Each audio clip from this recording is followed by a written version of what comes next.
How dare you quit your job? My mother screamed over the phone. I was pregnant too, and I still worked. What are we supposed to live on now? Your sister doesn't have a job either. Who's going to pay the bills now? I just stared at the wall, the phone pressed against my ear, my fingers trembling, not from guilt, but from the sheer exhaustion of years of emotional blackmail. My name is Rachel Green. I'm 31, and I've spent most of my adult life being my family's unpaid lifeline.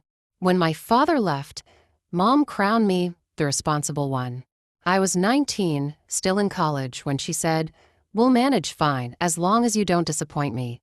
That phrase became a leash around my neck. I worked double shifts, skipped vacations, even postponed my engagement, all so my mother and my unemployed sister could get back on their feet. Except they never did. They just got comfortable. When I finally quit my corporate job last month, after years of burnout, anxiety attacks, and antidepressants, Mom didn't ask why. She demanded, "How dare you?" Her voice cracked through the phone like a whip. "You're selfish, Rachel. What will people say?" I hung up mid-sentence.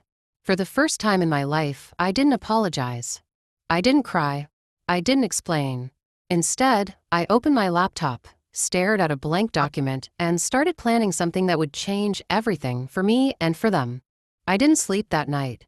I just sat in my small apartment, surrounded by cardboard boxes from my old office, replaying her words in my head. "You're selfish. You've ruined everything. Your sister needs you." My sister, Lydia, 27, perfectly healthy, but allergic to responsibility. She'd always been Mom's favorite, my creative one. Creative enough to spend my paychecks on spa days and self-care retreats. I glanced at my reflection in the dark window. My eyes were hollow, my skin pale, the kind of tired you can't fix with sleep. For years, I had been their safety net, their excuse, their provider. And in return, I got shame and blame. I opened my laptop and stared at my resignation letter again, the one that freed me from a toxic boss but chained me tighter to my mother's guilt. That's when the idea hit me. If they thought I was still the family bank, fine. Let them think that for a while. But I was done funding their comfort.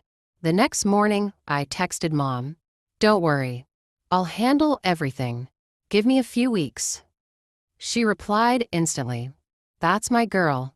I knew you'd come to your senses." Oh, I'd come to my senses, all right. Just not in the way she thought. Because this time the money was staying with me. And the lesson? That was coming straight for them, with interest. The first part of my plan was simple: disappear without vanishing. I stopped sending them money, but didn't tell them outright. I blocked my sister on banking apps and quietly rerouted my direct deposits into a new private account. Within a week, the calls began. "Rachel, the electricity bill is due," Mom said. "I'll transfer you the receipt." Then Lydia called, her voice syrupy sweet. "Hey, sis, I just need a little help with rent this month. I swear I'll pay you back." That old ache, guilt, tried to crawl up my throat, but I swallowed it down. "No problem," I said softly. "Send me the details." Except this time, instead of paying their bills, I paid someone else, a private investigator. I wanted to know where my years of money had really gone. And when the report came in 3 days later, I nearly dropped my coffee. Designer handbags, casino charges, weekend getaways booked under Lydia's name. And my mother? Her account was full of loans for my savings, ones she never intended to repay. I stared at the receipts, trembling. 15 years of sacrifice turned into their playground. That night, I sat in the dark, candlelight flickering across the stack of papers on my desk. I whispered to myself, "They've used me long enough." Then I opened a new document titled Operation Lesson, and I smiled for the first time in years. Step 2 was psychological. If money was their oxygen, I was about to make them choke on the silence of scarcity. I started with small things: canceling the automatic payments that covered their utilities, unsubscribing from the shared streaming accounts, and quietly cutting the extra credit card my mom used for emergencies. Within days, the text changed tone. "Mom, sweetheart, did you forget the gas bill again?" They send a notice. Lydia. I'm at the salon and my card's declined. Did the bank freeze the account? I didn't answer either. Instead, I drafted a message and pinned it to my fridge as a daily reminder. You don't owe anyone your peace. By the second week, desperation set in. Mom started calling from different numbers, leaving voicemails dripping with guilt. Rachel, we're family. You're punishing us for no reason. Lydia's been crying for days. Funny, I didn't remember them crying when I was working double shifts to pay for Lydia's car repairs. Then one evening, my phone lit up with a text from an unknown number. So, this is your revenge? Making your own mother suffer? You'll regret this. It was Lydia. She'd borrowed Mom's phone again. I looked at her message, sighed, and typed back, "Not revenge. Accountability." Then I blocked her. Because my silence wasn't punishment anymore, it was self-respect. And I wasn't done yet. This was only phase 2. By the third week, they showed up. I came home from my morning jog to find my mother's car parked crookedly in front of my apartment building. Lydia stood beside her, sunglasses on, holding a half-empty Starbucks cup like a prop from a bad drama. "Rachel." Mom snapped as I approached. "We need to talk." I stopped at the bottom of the stairs, sweat still running down my temple. "No, you need to listen." Lydia scoffed. "Oh, here we go again, Miss Independent giving us another lecture." Mom folded her arms. "You can't just cut us off like this. We're family. You're supposed to help." "Help?" I laughed, the kind that doesn't sound like laughter at all. "You mean the way I helped pay for your loan? Or the way I helped Lydia avoid eviction 3 times?" They looked stunned, like they hadn't expected me to remember. I pulled out my phone and held up a photo. The PI's report spread across my kitchen table. Casino receipts, designer bags, spa bookings. "You used me," I said quietly.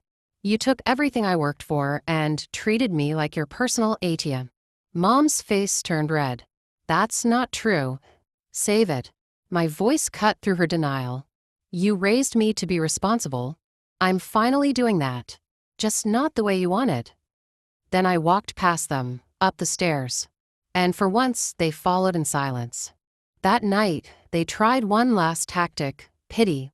Mom showed up at my door alone, clutching her purse like a prop in a tragedy. "Rachel," she whispered, eyes glistening. "I didn't mean to hurt you. You know how hard it's been since your father passed. I just needed a little help."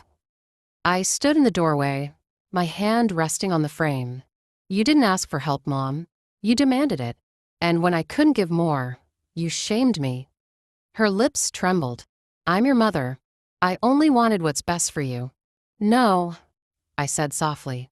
"You wanted what's best for you from me." She looked up sharply, her expression hardening, the tears vanishing like mist under sunlight. "You think you're so much better now, don't you? Just because you've got a job and a fancy apartment." And there it was, the real her. The guilt, the manipulation, the control. I stepped aside and gestured toward the elevator. "Mom, I love you, but I love my peace more. Please go." For a second, she just stood there, stunned. Then she grabbed her purse tighter and hissed, "Don't come crawling back when you realize family is all you've got."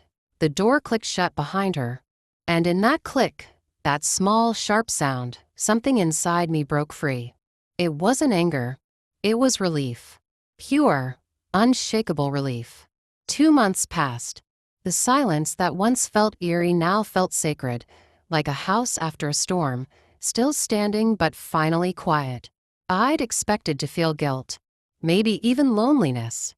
But what I felt was clarity. Without the constant calls and emotional blackmail, my mind had space again. I started painting, something I hadn't done since college. I spent weekends hiking instead of wiring money. I even joined a local support group for adult children of narcissistic parents.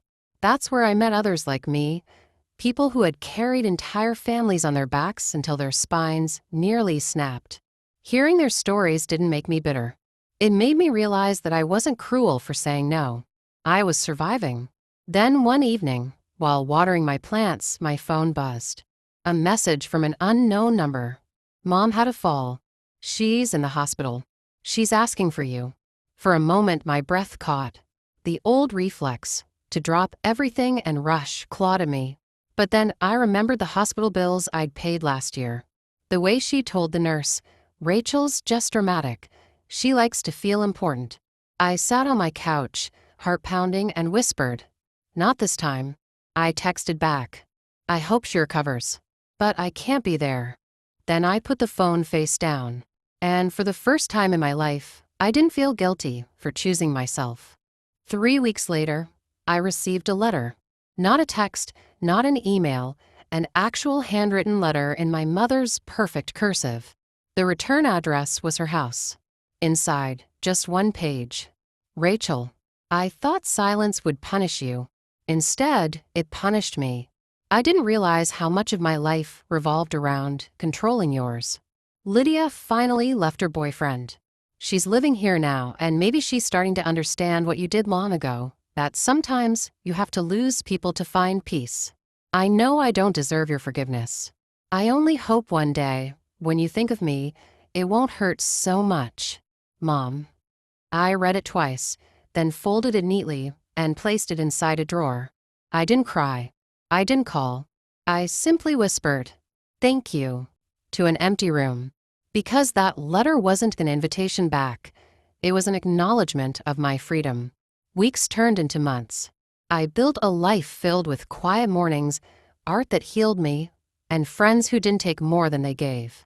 Every once in a while, I'd pass a family laughing at a cafe and feel a twinge in my chest. Not sadness, just the reminder of what I'd survived. I'd learned that love isn't proven by how much pain you endure. It's proven by how much peace you protect. And for the first time, my peace was mine, entirely, irrevocably mine.